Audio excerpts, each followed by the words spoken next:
So I literally thought that I was missing out, but my intentions of wanting to watch the sunset, um,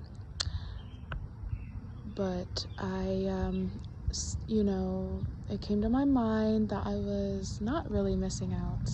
It's still a sunset, it's still beautiful to admire. So, yeah. Before praying and asking God for something, it's important to maybe ponder and wonder and ask yourself if